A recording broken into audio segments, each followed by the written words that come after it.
What's going on, guys? Welcome back to another post game here on Rangers Central. And the Rangers beat the Islanders 4-0, making it back-to-back shutouts for the Rangers in their games against, again, two teams that you should absolutely be beating if you are going to be a playoff team. And the Rangers gain a little bit of ground here as Ottawa ended up losing in overtime, was close to winning there. But they also have a game in hand, which is something to keep of note, of course, with that. And now they are sitting right below the playoff line with Detroit, who also has 66 points. But if Detroit loses that game in hand that they have, then the Rangers would move up into the playoff spot. So a lot of interesting things to keep an eye out there as we head down the stretch of the season. But yeah, the Rangers end up getting back-to-back wins here. And I called it so far. Let's see if my streak continues. I said they would beat Nashville. I said they would beat the Islanders because those are teams that they should be beating. Let's see if they beat Washington now, who I said they lose to because this team, the pattern has been 2 wins, 1 loss. 2 wins, 1 loss. Will that be enough to get them into the playoffs? I don't know. But all I know is that that's what they're doing. So they're probably going to lose on Wednesday, but we'll see because Washington did they were in a dogfight there with Ottawa, which didn't look good for them, and they're frauds. But either way, before we jump into everything, leave a like on your way into the live stream. Subscribe if you guys are new to the channel. Turn on your notifications so you know I upload or go live. If you're listening to the audio version, give a 5-star rating and a review, of course. But yeah, Spotify, Apple Podcasts, whatever your podcasting platform is, of course. So yeah, this game was, to be honest with you, there wasn't a lot really to highlight entirely because this game was honestly really boring at points. The Rangers, the first 10 minutes, I don't think they got the puck in the offensive zone once. But then once they did get the puck in the offensive zone, like I said, the last time these two teams met, Ilya Sorokin has been garbage, and he was garbage yet again. You had Will Cooley get a goal off of his head. You had Will Borgen get that shorthanded goal because Noah Dobson, you could see why the Islanders want to shop that guy now because instead of playing the puck, he's going to throw a hit. And Sam Carrick, who I sure as hell have been wrong about this season. And by the way, this is, again, why you do not pay guys like Barclay Goodrow, because you could get guys like Sam Carrick for a quarter of the damn price to put up similar production, if not better. And then Borgen just snipes one. And then that third period was probably the best period of this game. They didn't really give much, and they were spending a lot of time in the offensive zone that period, getting a lot of chances, and it ended up, working out there. Tony DeAngelo getting an assist, it felt like, on that JT Miller goal. Panarin gave it to Miller, and can you believe it? Somebody shot on a 2-on-1 that wears a New York Rangers jersey. I couldn't believe it either. But Panarin got the empty net goal in this game as well, which got the Rangers to win. There was a goal that the Islanders scored that got called back because it was offsides. And if that goal went in, I would have been killing Igor Shesterkin for that one because that just cannot go in. I don't know why he's not hugging the post better there. That was from a garbage angle that he cannot let in. So it was a shutout, but also somewhat, it was a shutout. I won't say somewhat wasn't, but either way, yeah, if that goal counted, that would have been just really brutal, especially if that was the killer of the shutout. That would have been really just brutal. But he stepped up big time as the game progressed. Igor Shesterkin, that is, because there were a couple of times the Islanders were getting some high slot chances and some quality looks here and there. But yeah, he ended up stepping up a little bit more as the game progressed here. And man, the Islanders are garbage. It's hilarious how bad that team is. It's cute that they thought when they beat Nashville 7-4, whatever it was, that they might make the playoffs all of a sudden. You beat Nashville. So yeah, in terms of just things that I saw in the chat that I wanted to pull up here. This is something that's very true, that JT Miller has been a big help for Zibanejad. I've been dead wrong so far about, I'm going to say so far, yeah. I've been dead wrong so far about JT Miller. I have. He has definitely been making a positive impact. Again, my stance still remains though that I need to see more to prove that it was the right move because this team is still a plethora of moves away from being a legit contender again. But so far, he's been great. My other takeaway from this game is how the hell is Zach Jones even on the trade market? And when I saw that report earlier that they're shopping Zach Jones and Keandre Miller, no, you're shopping the wrong guys. I mean, I wouldn't hate a Keandre Miller trade, depending what they get. You do not sell low on Zach Jones. I'm sorry. Let him play and let him get his opportunity here because he is stepping up big time right now and he has looked good on that power play. And I know that the power play didn't convert tonight, but he looks good there. He looks comfortable there. And he is, believe it or not, someone that's able to move the puck out of his own end. I know, crazy concept. And he plays good in his own end. Like, I'm tired of hearing, well, he's too small of a player. Give him a chance. I said in the group chat that I'm in with, a couple of, friends of the show here and guys that, of course, have been on the show like Matt and Nick. But I was saying in our group chat, I said that letting Zach Jones go would be similar to when the Rangers let Anton Strawman go. Obviously, at least the Rangers would get something, but a guy that you didn't give enough of an opportunity to, and it was clear that he would thrive in a bigger role, and then he goes on elsewhere and thrives in a bigger role. That's how I would look at the comparison there. Maybe I'm off with that one. You guys could tell me, but I think that it's a no-brainer that Zach Jones has to continue to play. It's a no-brainer because he has been so good. And believe me, I'm still with you guys on this because the fact that there was too many men on the ice penalties in this game by the Rangers. If I'm going to point out something bad, that can't happen. That just can't. This team is leading the league in too many men on the ice penalties. That is all mental mistakes, and that's on coaching. That can't happen. And yeah, 19 games in a row as a healthy scratch. How? I don't get it either. And I don't get how Berard was sent down when I'm watching him play. No clue. It has been such a breath of fresh air seeing this team actually have some speed in their lineup with Brodzinski being in there, with Berard being in the lineup, with Othman being in the lineup. It is such a good feeling actually watching guys that skate their ass off. Even Juuso Parssinen, which he's been a little bit invisible and a little under the radar in terms of his play, but I will say that he skates his ass off, and that is something that has been missing from this team for a while that I've said for a very long time as well, that they need to add team speed. They have to. Capitals tie us. Well, there you go. And yeah, these guys are hungry as well. And even Will Cooley too, of course. Like, he was the only one for most of the season.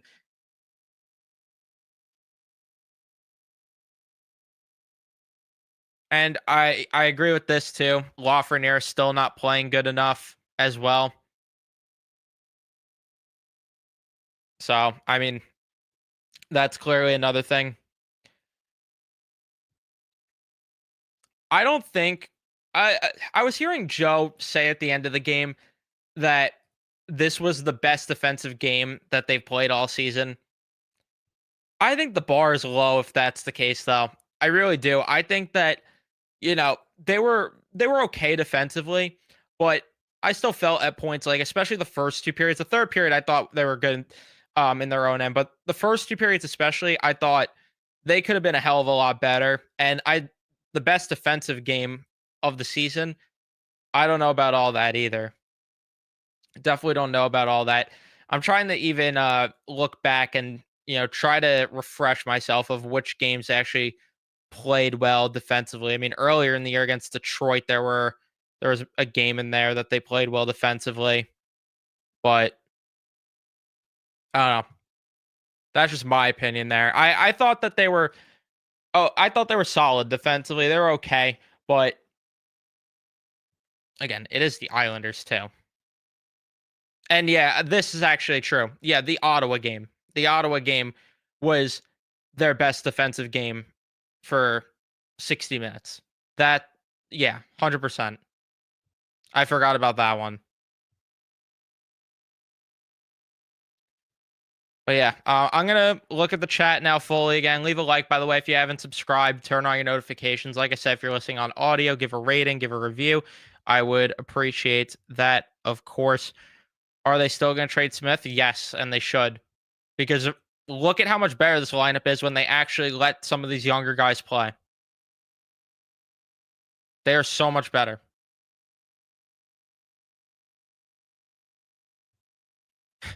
Yeah, I mean this is true too. Fans treated Ryan Lindgren like he's 6'4" when comparing his height to Zach Jones. Yeah, pretty much. And it's amazing too how they haven't been letting up. I mean, they allowed a lot of high quality chances against Nashville yesterday, but they haven't allowed a goal.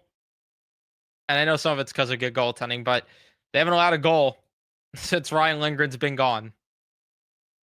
Something to be said there.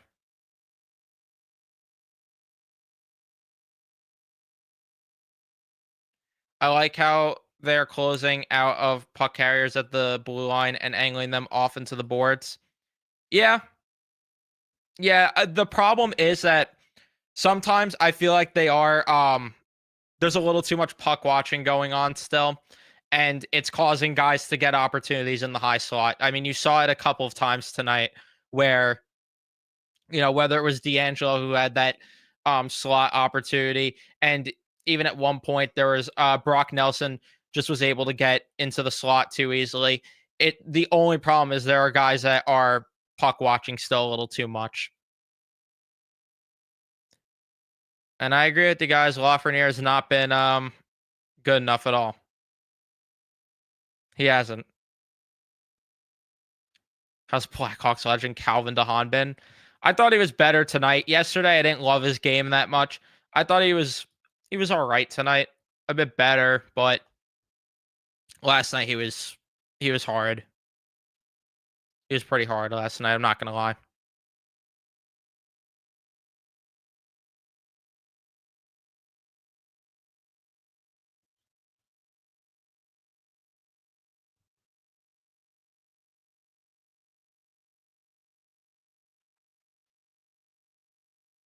What if Zach Jones played in the playoffs last year? They'd probably have a better chance against Florida. Would they beat them?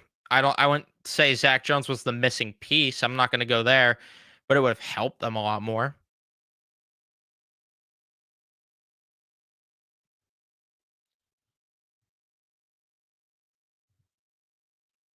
By the way, if this isn't further proof that Chris Kreider needs to go, I don't know what is. Just thought I'd throw that out there. That's why I say that I'm definitely, I'll say this.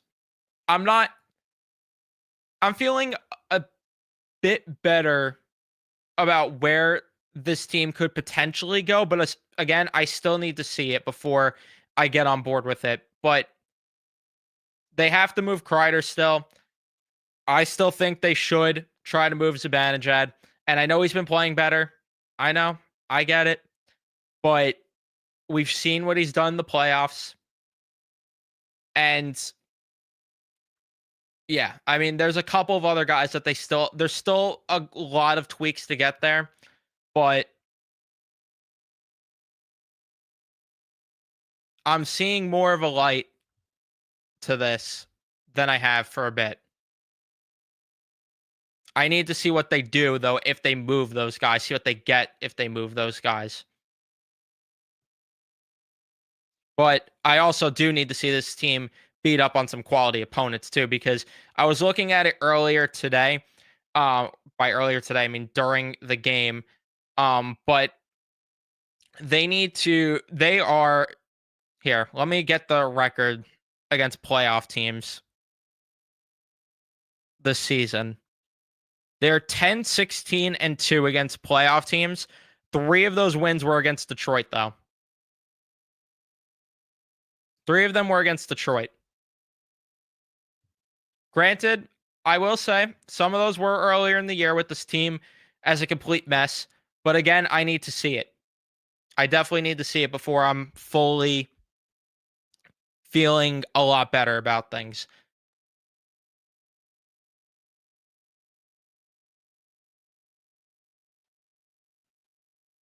But because again, I mean, you beat the Islanders, you beat Nashville. Do it against some good teams. Do it against some good teams. That's all I ask. But that's why I'm saying too, that I think the coach needs to go along with this retool that they're doing because there's still like again, there's a light here, but there's still so much to be done.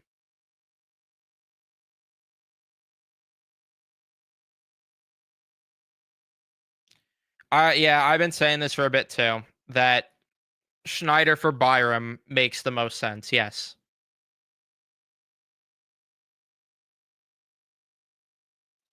And yeah, this is really it. They're better than they were earlier in the year, but not by much yet. They need new blood still. Yeah. And the reason that they're better than they were earlier in the year is because of JT Miller and because you don't have Jacob Trouba on this team. But they definitely do need to they still have a lot of work to do still. They still have a lot of work to do. I did accept JT Miller, Leo. I did. I accept them.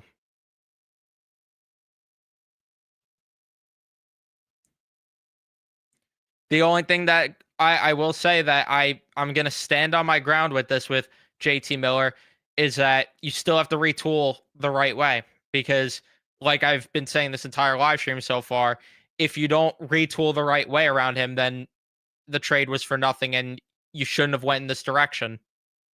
So that's what I'm saying. I need to see still more of these changes happen. I will say so far I've liked the changes get by again. This is why though I wanted this in the off season. That's where I'm really just frustrated about this the most still is because all off season long I was saying and everyone was telling me how stupid I am because they won the President's Trophy. But this is what I wanted to get rid of the dead weight like Ryan Lindgren, to get rid of the dead weight like Jacob Trouba. Barclay Goodrow, at least they got rid of in the offseason. But I wanted them to get rid of Kreider, which again, I know he had that magical moment against Carolina, but I wanted them to move him then.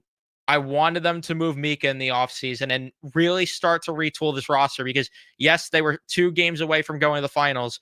But if they just tweak the roster during the offseason and evaluated themselves more, you could start to at least go into this year and be like, all right, let's see what we got. Use this as an evaluation year and then really start to figure out what pieces we need to go around the puzzle here.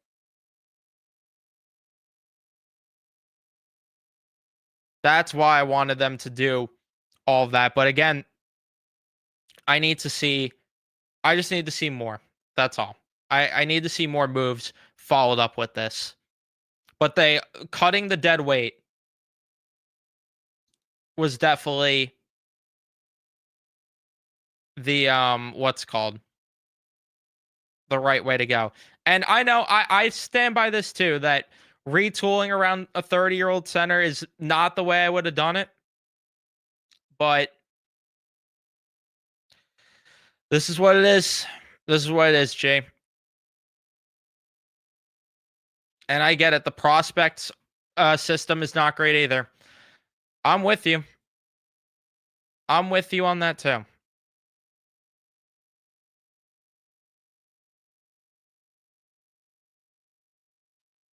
And yeah, this too, that he wasn't solving the issues, but his like the individual production was not the question.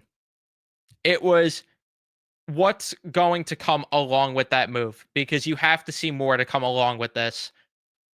because the individual talent, great, but it doesn't mean shit if you don't finish the roster around him.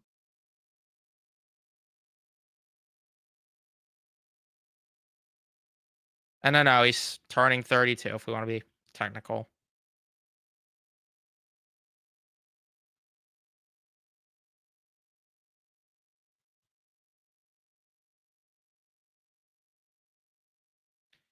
We have a 1-year window because Panarin. I think they got to move Panarin. I said on Twitter earlier they got to move Panarin. If you are really trying to retool, then that's the move you'd make to really shake this thing up and wake up this team and say, well, yeah, we're really retooling here.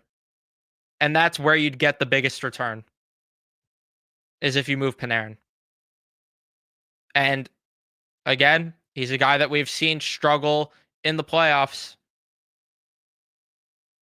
You move Panarin.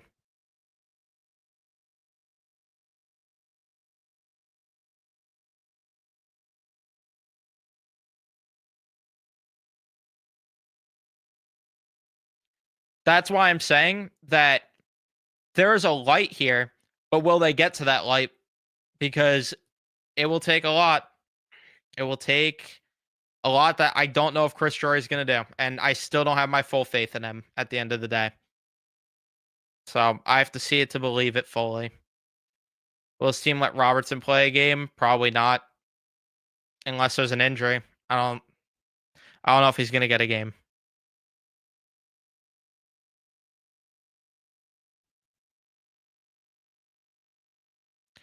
I'm very curious though what Elliot Friedman was referring to on 32 Thoughts, but granted it might not mean much because all offseason we heard the Rangers were going to do something big and nothing ever happened. But he said today on 32 Thoughts he thinks the Rangers are gearing up to do something big in the offseason.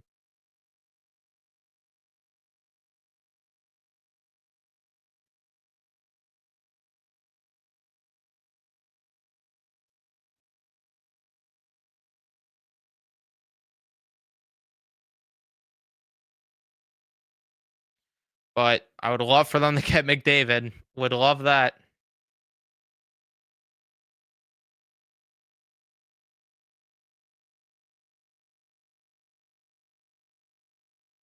And yeah, I mean, this is really what it comes down to is that everyone will balk at the idea, but fail to realize that he's the softest star in the league. I don't know if I'd say the softest, but he's definitely up there. I mean, there's no denying that.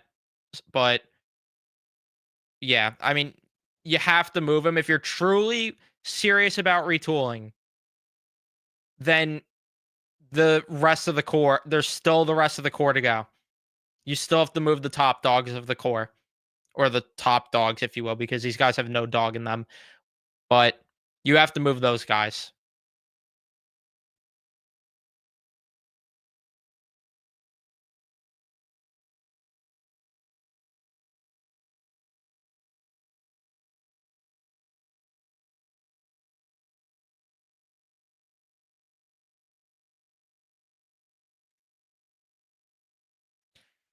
I'm not that surprised. They're probably not rushing. They don't want to rush the deal. They want to wait for the return that is best for them, which makes sense because once we get closer to the deadline, teams will step up their offer there.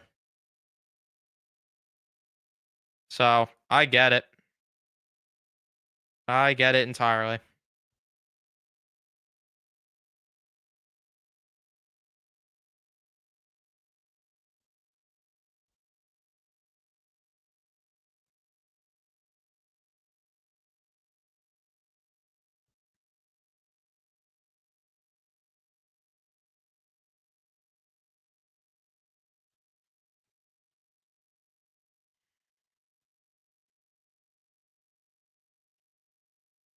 Sharks tied the Leafs. The Leafs have not been playing good hockey lately. They have not at all.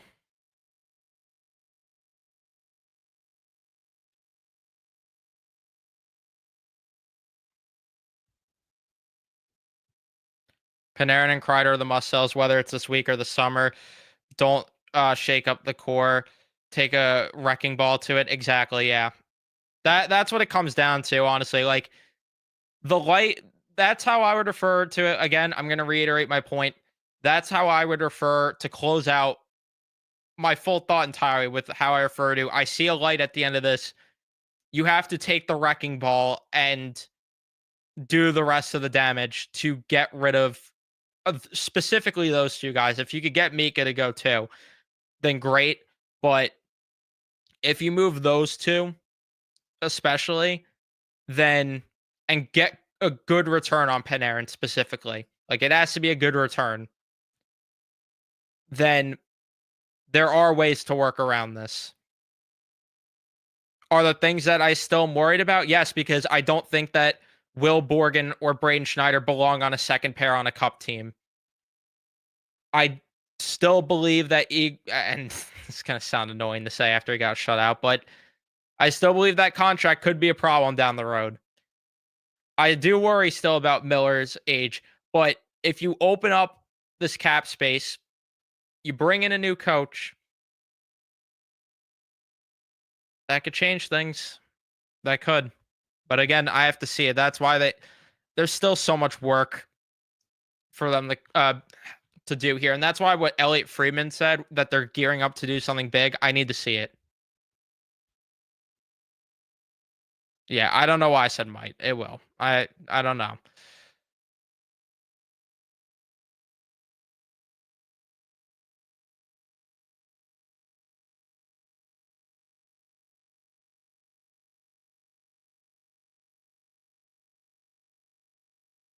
Yeah, I don't know why I said might. I take that back.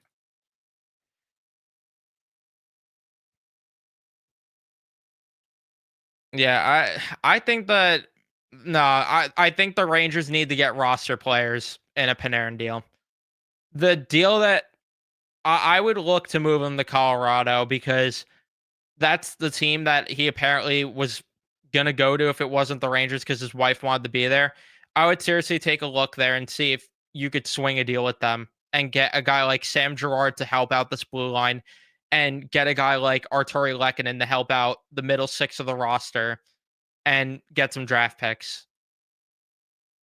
That's what I would look at.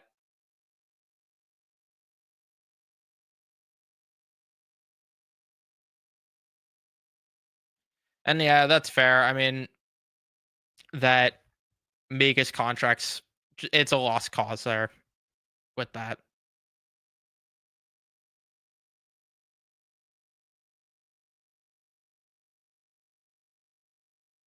It's more of a pipe dream, B-Rye. But Eichel's also a free agent that same class, which I would take him too. Is he going to leave? I don't know. But I can tell you right now, I would definitely take him if he's available that offseason. Kyle Connor's a free agent too. Wow. It's free agent class sick. Kirill Kaprizov, Adrian Kempe. That's, barring some of these guys don't get extensions. But this free agent class is pretty loaded. Alex Tuck too.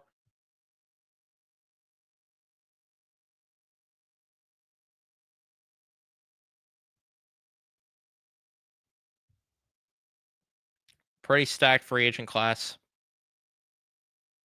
But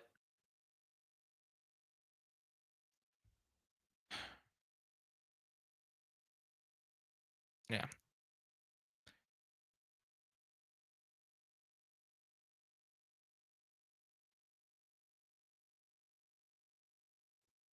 All right, I'm gonna wrap up the stream here. Thank you everyone for tuning in, watching. Leave a like if you enjoyed, subscribe, turn on your notifications so you know when I upload or go live. I'll see you guys in the next one.